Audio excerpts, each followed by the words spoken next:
So hello friends, this is Shubham Sharma once again in front of you. So the course name is Speak English in 30 days. So this is day 9 and today I have brought some more words for you. So let's start with the vocabulary. Clear?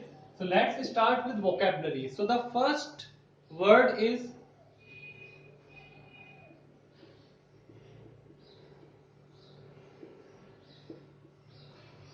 निनकम्पूक। निनकम्पूक का मतलब क्या होता है कि कोई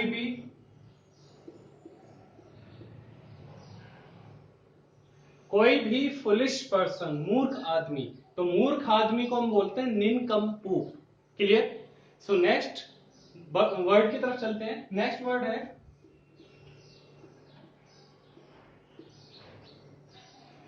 bug bear. Bug bear. तो bug bear का मतलब क्या है कि किसी भी चीज का बहुत ज्यादा होवा बना देना। कोई चीज बहुत ही छोटी सी होती है बट उसे बहुत ही ज्यादा होवा क्रिएट कर देना, एग्जेजरेट कर देना किसी चीज को। नमक बोलते हैं ना कि नमक मिर्च लगाकर बड़ी चीज बना देना, तो उसे बोलते हैं बग बेयर। क्लियर? तो चलिए नेक्स्ट वर्ड की तरफ चलते हैं हमारा। तो एक्चुअली में क्या है कि हमने कंबाइन किया है वर्ड्स को भी और थोड़ा सा ईडियम्स एंड फ्रेजेस को भी। तो कुछ वर्ड्स एंड कुछ ईडियम्स एंड फ्रेजेस। तो नेक्स्ट की तरफ चलते हैं। देखिए नेक्स्ट वर्ड है हमारा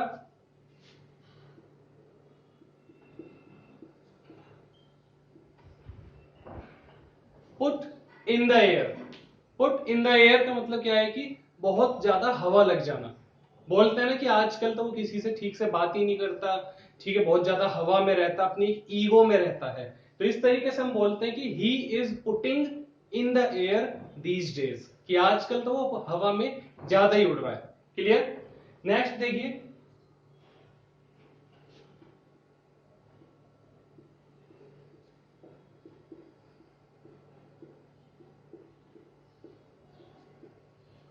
बाय हुक और बाय क्रुक।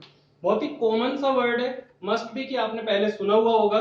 तो बाय हुक और बाय क्रुक का मतलब होता है कि हम किसी भी काम को कर रहे हैं और किसी भी तरीके से हमें रिजल्ट चाहिए, चाहे हमें फेयर मीन्स यूज करने हो, अच्छे तरीके यूज करने हो, या फिर हमें कुछ गलत भी स्टेप लेना पड़े, बट एनी हाउ कैसे भी करके हमें रिजल्ट चाहिए। तो बाय हुक और बाय क्रुक।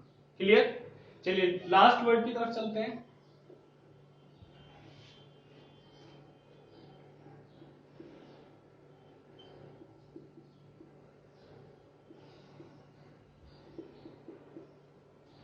देखिए to make air castles. To make air castles का मतलब क्या है कि हवाई किले बनाना, लंबी लंबी बातें सोचना जो लगभग पॉसिबिलिटी जिनकी नहीं पॉसिबल है, ठीक है, जिनका पॉसिबल होना प्रैक्टिकल नहीं है। और भी इजी वर्ड्स में हम क्या बोलते हैं?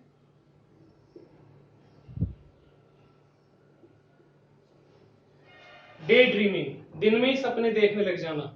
ठीक है? तो जब हम बहुत बड़ी कोई इंपॉसिबल सी चीजों के बारे में सोचने लगते हैं तो उसे हम बोलते हैं टू मेक एयर कासल्स, हवा में किले बनाना जिनका कोई बेस ना हो। ठीक है? तो चलिए आज के रूल्स की तरफ चलते हैं। देखिए आज का जो रूल है हमारा वो है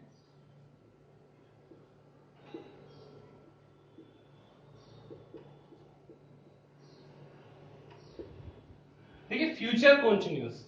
सो अगर आप डे 8 की वीडियो देखेंगे हमारी, जो हमने कल बनाई थी वीडियो, तो हमने उसमें बताया था फ्यूचर इंडेफिनिट मतलब use of will shell. But एक कदम आज हम आगे आए हैं, इसमें हमने आज यूज करना है हमें जो हमारी हेल्पिंग वर्ब्स हैं। हेल्पिंग वर्ब्स क्या है?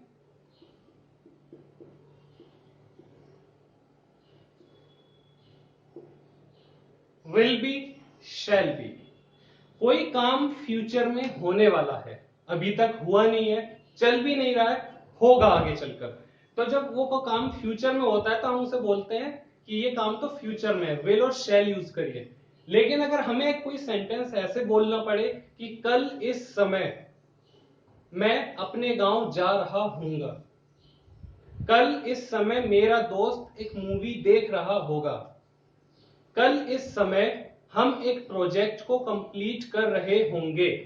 तो इसका मतलब क्या है कि मैं एक ऐसे एक्शन की बात कर रहा हूं। मैंने ये जो 3 सेंटेंसेस आपको बताए हैं, मैं एक ऐसे एक्शन की बात कर रहा हूं जो एक्शन फ्यूचर में होगा, और जब होगा तो उसमें कंटिन्यू रहेगा। ठीक है, कि कल इस समय हम घूम रहे होंगे, इस समय हम चल रहे होंगे, कल इस समय हम पढ़ रहे होंगे, तो ये सारे एक्शन क्या फ्यूचर में है।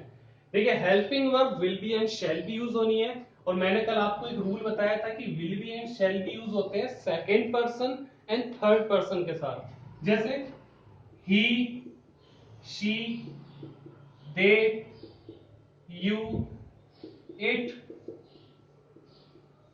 एंड एनी नेम, कोई भी नाम। क्लियर। अगर हम शैल की बात करें तो शैल भी कहां यूज होता है, शैल भी यूज होता है सिर्फ first person, I and we. Clear. आज जो हमें इसमें वर्ब यूज करनी है, वर्ब यूज करनी है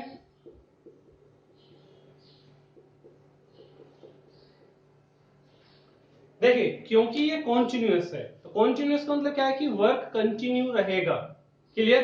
तो कंटिन्यू रहने की वजह से हमें फर्स्ट फॉर्म यूज करनी है और साथ में आईएनजी, मतलब प्ले है तो प्लेइंग, ड्रिंक है तो ड्रिंकिंग, डांस है तो डांसिंग, ओबे है तो ओबेइंग। क्लियर।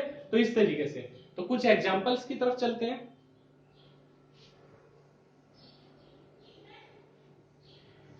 अब अगर मुझे ये सेंटेंस कहना हो कि कल इस समय मैं पढ़ रहा होऊंगा, क्लियर, तो मैं कैसे बोलूंगा। सबसे पहले मुझे यूज करना है डूअर, फिर मुझे विल बी और शैल बी, कोई भी एक, प्लस वर्ब, वर्ब मतलब जिसे हमने एक्शन कहा है, प्लस आईएनजी। क्लियर। तो ये रूल आप याद रखिएगा, डूअर, देन विल बी और shall be as per first person, second person और third person, then action and then ING. Clear. एक एग्जांपल था, जैसे कल इस समय मैं पढ़ रहा हूंगा, तो सबसे पहले क्या आएगा, डूअर, सब्जेक्ट, कौन पढ़ रहा हूंगा, मैं, आई, आई के साथ शैल बी, मेरा एक्शन क्या होगा कल, पढ़ने का, पढ़ रहा हूंगा, आई शैल बी स्टडिंग। मेरा सेंटेंस यहां कंप्लीट हो गया, लेकिन एक चीज रिमेनिंग है कि जो ऑब्जेक्ट है, अब क्या क्या चीजें सेंटेंस में बचती हैं, एक तो बचता है इस समय, एक बचता है कल, तो I shall be studying at this time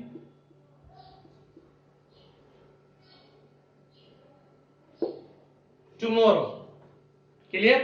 I shall be studying at this time tomorrow. चलिए नेक्स्ट सेंटेंस की तरफ चलते हैं।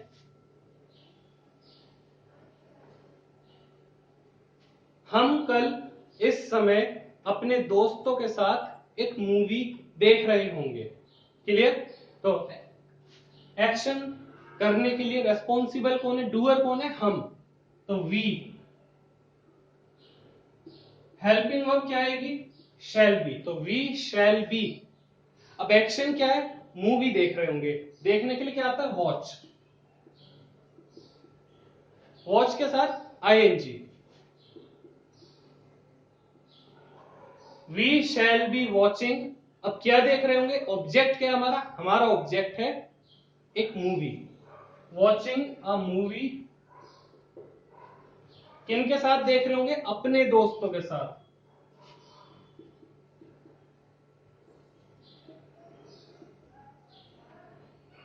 With our friends.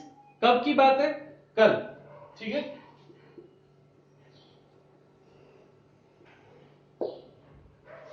Is it clear. चलिए, अब ये तो वो सारे एक्शन हुए जो कल होने वाले हैं, थोड़ा सा ड्यूरेशन को आगे कर दिया जाए, टाइम को आगे पोस्टपोन कर दिया जाए, जैसे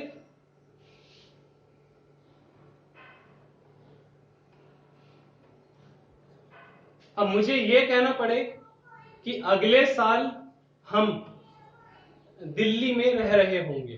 ठीक है। तो अगले साल इन दिनों हम दिल्ली में रह रहे होंगे, तो क्या बोलेंगे। या फिर चलिए, आई एंड वी के एग्जांपल्स हो चुके हैं, किसी अदर पर्सन की बात करते हैं। मैं कहूं कि हमारे दोस्त, ठीक है, तो क्या आएगा, आर फ्रेंड्स, ठीक है, will be our friends will be, क्या एक्शन कर रहे होंगे, रह रहे होंगे, living, our friends will be living, अब कहां रह रहे होंगे, दिल्ली में, इन न्यू दिल्ली, कब की बात है, अगले साल, नेक्स्ट ईयर। आई होप कि आपको पॉजिटिव सेंटेंस क्लियर हुए होंगे। चलिए नेगेटिव की बात करते हैं, ठीक है, negative.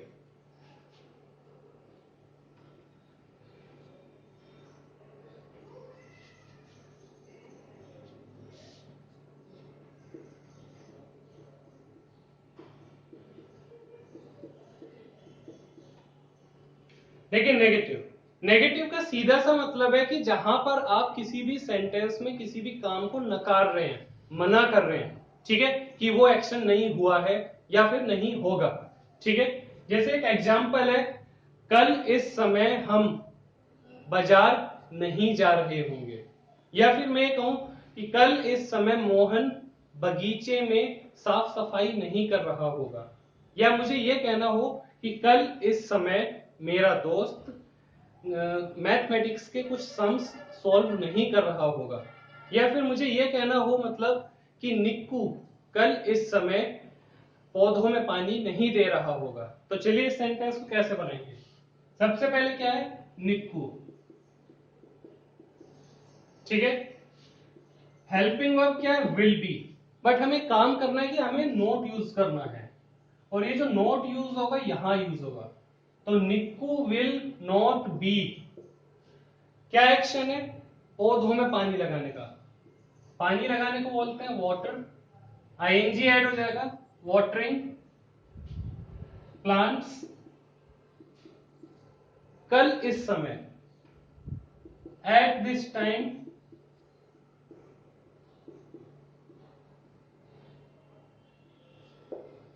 Tomorrow. So students remember one thing कि ये जो नोट हमें यूज करना है ये विल के और शैल के बाद है और बी से पहले है। आई होप कि ये सेंटेंसेस आपको क्लियर हुए होंगे। तो चलिए स्टूडेंट्स इनकी प्रैक्टिस करिए ज्यादा से ज्यादा। आई होप कि these sentences in this course means English by Shubham. This channel will be helping you. This course, Speak English in 30 days, will be helping you a lot. So students, after watching my video, please give some comments in the comment box and please like my video so that I am some more actually inspired by your comments, inspired by your likes. So students, thank you very much. God bless you. Let's meet tomorrow with the next video. Thank you.